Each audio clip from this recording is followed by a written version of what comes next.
कोरेगावमध्ये doctor Babasaheb Ambedkar जयंती साजरी. भीमज्योतीचे जल्लोषात स्वागत. डॉक्टर बाबासाहेब आंबेडकर यांच्या 135व्या जयंतीनिमित्त कोरेगाव शहर व परिसरात मंगळवारी विविध ठिकाणी उत्साहपूर्ण कार्यक्रमांचे आयोजन करण्यात आले.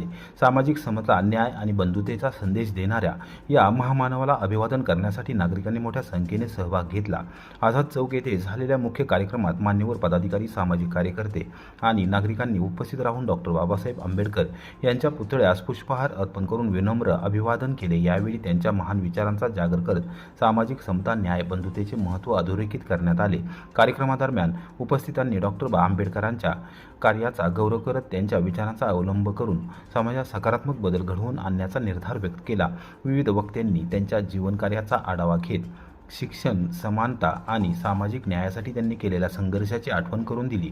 दरम्यान डॉक्टर बाबासाहेब आंबेडकर नगर येथील युवकांनी आणलेल्या भीमज्योतीचे आझाद चौक येथे फटाक्यांच्या आतिषबाजीत आणि जय भीमच्या घोषणात उत्स्फूर्त स्वागत करण्यात आले. या सोहळ्यामुळे परिसरात उत्साहाचे वातावरण निर्माण झाले होते.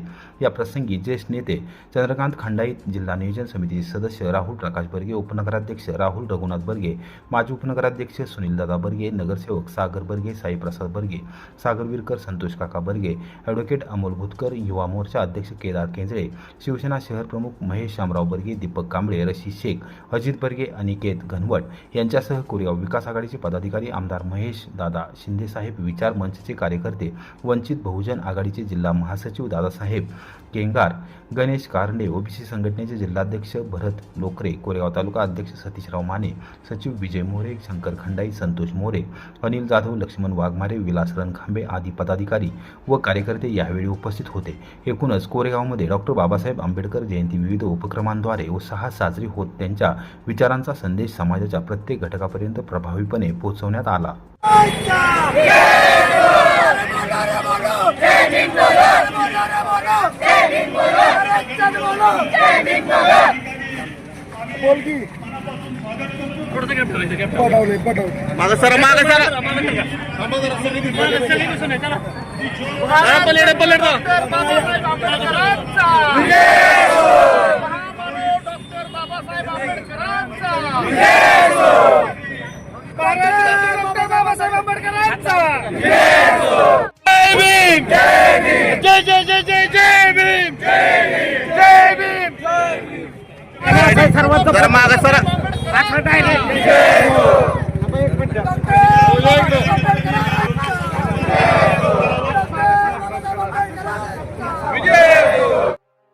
कोरेगाव बार असोसिएशन तर्फे डॉक्टर बाबासाहेब आंबेडकर जयंती साजरी. कोरेगाव बार असोसिएशनच्या वतीने भारतरत्न डॉक्टर बाबासाहेब आंबेडकर जयंती साजरी करण्यात आली. यावेळी बार असोसिएशनच्या सभागृहात आयोजित कार्यक्रमात सर्व सदस्यांनी एकत्रित येत डॉक्टर आंबेडकर यांच्या प्रतिमेस अभिवादन केले.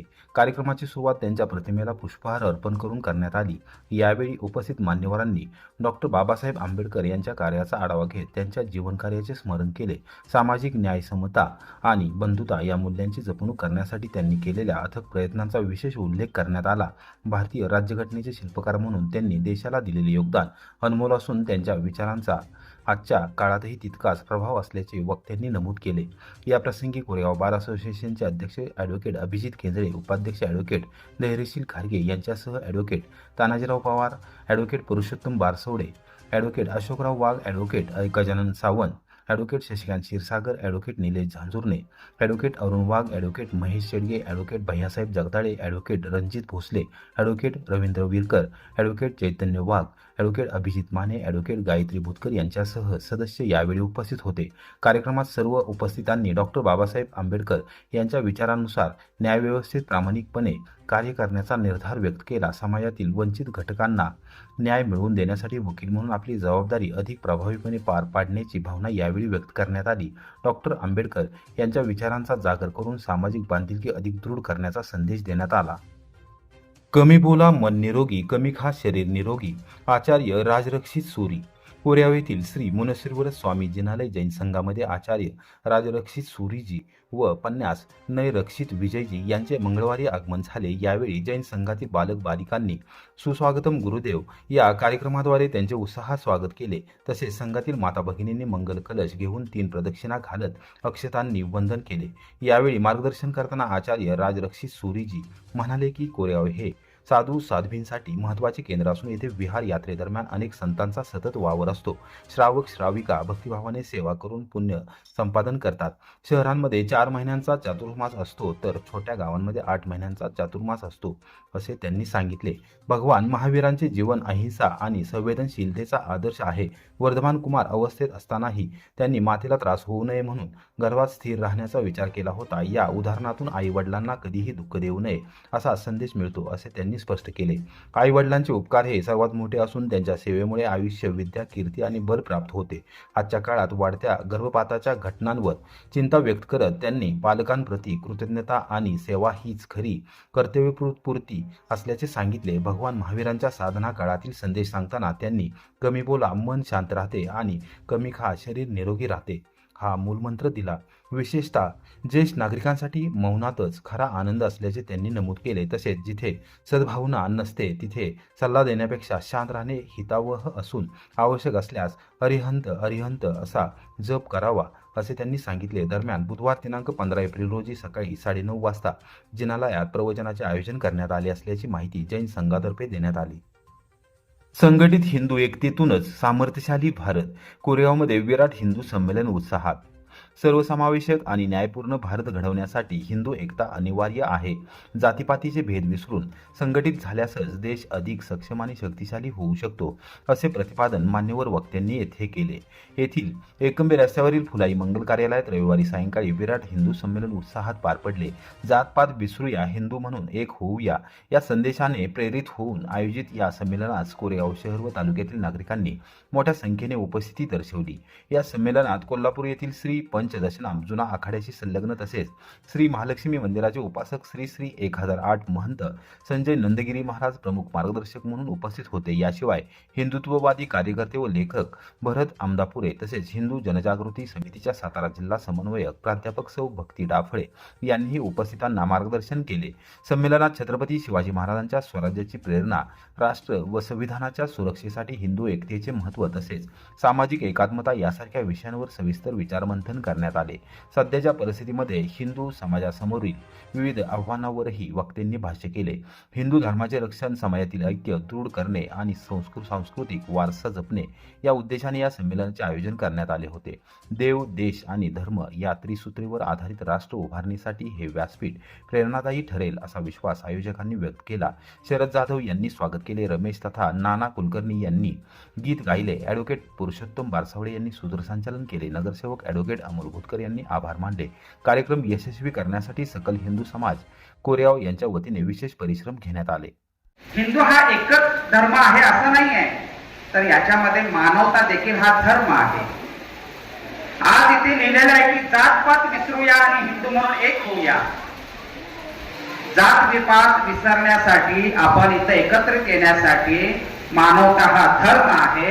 तर त्याच्यासाठी आज इथे या आपण व्यासपीठावरती आपले जे वक्ते आत्मापुरे सर यांनी जे सांगितलं की आज प्रत्येक देवी देवतांच्या हातामध्ये शस्त्र आहेत.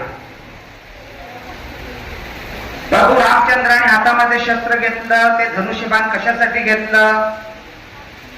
फॅशन म्हणून घेतलं का? श्रीकृष्णाने हातामध्ये सुदर्शन चक्र घेतले, कशासाठी घेतलं? फॅशन म्हणून घेतलं का? जगदंबा देवीने हातामध्ये त्रिशूळ घेतलं, हे कशासाठी घेतलं? हे मला तुमच्याकडून ऐकायचं आहे. लढा देण्यासाठी, समोर जो आपला धर्माचा नाश करण्याचा जो कोण पाऊल उचलतोय त्याचा सत्यानाश करण्यासाठी या शस्त्राचा आपल्याला इथे वापर करायचा आहे. मग रावण देखील आपला हिंदूच होता, कंस देखील हिंदूच होता.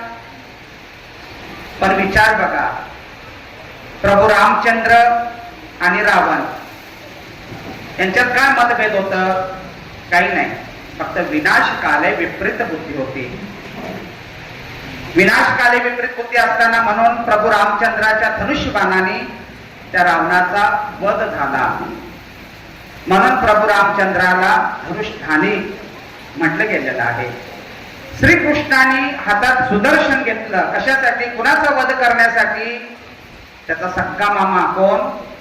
कंस. मग कंसाचा कुठेतरी त्याचा जो काय व्याभिचार वाढला होता, जो काय अत्याचार वाढला होता, त्याचा नाश करण्यासाठी श्रीकृष्णाला हातामध्ये शस्त्र घ्यावी लागली. आणि सगळ्यात प्रथम या ताईंनी अगोदर नारी शक्तीबद्दल जे सांगितलं की आज ही स्त्री शक्ती सगळ्यात महत्वाची देवीचं स्वरूप मानलं गेते, तिथं आम्ही तिला शक्ती देवता म्हणून पूजतो. तर सगळ्यात महत्वाचा विषय आहे की या जगामध्ये 3 माता आहेत. किती माता? 3 माता. म्हणजे जी सगळ्यात महत्वाचा पहिला नंबर लागतो आईचा, दुसरा लागतो वडिलांचा, तिसरा गुरूंचा आणि चौथा आपल्या भगवंताचा नंबर लागतो. रायगाव फाटा येथे भीषण आग, लाखो रुपयांचे नुकसान, जीवितहानी टळली. पुणे बंगळुरू आशियाई महामार्गावर सातारा तालुक्यातील रायगाव फाटा ढगेवाडी येथे मंगळवारी भीषण आग लागल्याची घटना घडली. दादा पाटील फरांदे यांच्या गोडाऊन शेजारील मोकळ्या जागेत MP इंजिनिअरिंगच्या प्लांटसाठी ठेवण्यात आलेल्या PVC पाईप्सना अचानक आग लागल्याने परिसरात एकच खळबळ उडाली. प्राथमिक माहितीनुसार प्लांटमधील जनरेटरमध्ये झालेल्या तांत्रिक बिघाडामुळे ठिणगी उडून ही आग भडकली. काही क्षणातच आगीने विकराळ रूप धारण करत मोठ्या प्रमाणातील PVC पाईप जळून खाक झाल्या. घटनेची माहिती मिळताच सातारा नगरपालिकेचे अग्निशामक दल तसेच सातारा तालुका पोलीस ठाण्याचे अधिकारी व कर्मचारी तात्काळ घटनास्थळी दाखल झाले. अग्निशामक दलाच्या जवानांनी शर्थीचे प्रयत्न करत आगीवर नियंत्रण मिळवले आणि आग पूर्णपणे आटोक्यात आणली. सुदैवाने या घटनेत कोणतीही जीवितहानी झाली नाही. मात्र आगीत मोठ्या प्रमाणावर आर्थिक नुकसान झाले आहे.